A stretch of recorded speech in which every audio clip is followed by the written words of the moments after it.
No, and I had an aha moment last weekend in this 3 day, like we're in our N95, masks. And it's just, but taking in this amazing information around psychology and neuroscience and biology and trauma. And the instructor says, you have to start asking for what you need. And it was like, I don't know why, it was the right moment at the right time. The light bulb went off. And I thought about what you and I have been talking about. And before I left, my husband and I had like a little tit tat, we had a little argument. And then I realized, I wasn't saying what I needed. I was making assumptions.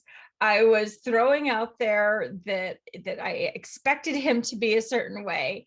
And in reality, if I just said what I needed in the moment, it was so avoidable.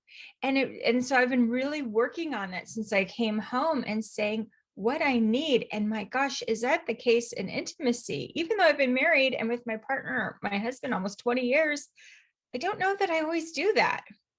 That's true. I think that's very true. I have had so many conversations with women when they have spoken frustration about maybe an intimate relationship. And I'll say, well, did you ask for that? No, you just expected them to read your mind. Well, yeah. And I think also sometimes women are good at reading other women's minds. So we think that's a transferable skill when it really isn't. Yes. And also just clarity is welcome for everybody. Lives are busy. You can easily forget. There's reminders, everything. It's just like the clearer you can be without expectation of when they'll adopt it or when they have, time limits. Time limits are variable. Yeah. And what I found was in the conversation I had after I came home, I'm like, I realized I need to ask more, be more clear about what I need. And this is just the emotional part or, day to day. And so like I said, I'm out of gas. I don't have time to get it. Is there any chance you can go get gas? I never asked for that.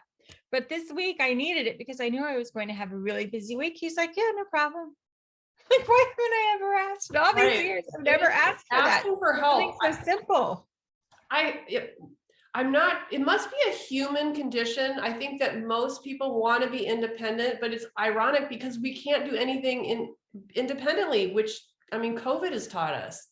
Yeah. Every person in the world needs other people to survive. And certainly in our own little private circles, we need to just talk about it. And I think that's also about just getting in the habit of sharing our day, our needs, our goings on. I always try to talk to my husband in the morning because I think that's when he has the most capacity to listen and respond. But even then, it's timing. Some days, if he's just wiped out, he's not at the best for listening or responding. But then the next day, it might be a totally different situation. Yeah, I know, I'm the same way. And so I need the boundaries too of saying, and I'm getting better at that. I can't listen to this. I can't process it right now. Can we come? And then I realize I have to add a date or a time. Can we come back to that? Can we set it on the table? And it really helps. Yes. And maybe with Valentine's Day in the future, or maybe it's any kind of activity, we can use this. Maybe this is a really good talk to say, hey, if Valentine's Day is coming up and you want to do something special, talk to your partner in advance or your girlfriends. It can also work for friendships. It's like, hey, I don't want to be at home on a Saturday night. Can I find someone to do something with? Or I know with my own husband, I'll say, okay, it's our anniversary. I want a card, some flowers, and a surprise. And then he'll get it for me. But if I don't ask for it, he's kind of like, we've been married 19 years. You really need it. And I think some years I don't need it as much as other years. And other years I'm like, it's fine. We're busy. Let's see if we can celebrate next year. Although I hate to miss a celebration of any sort. I know, it happened even this year.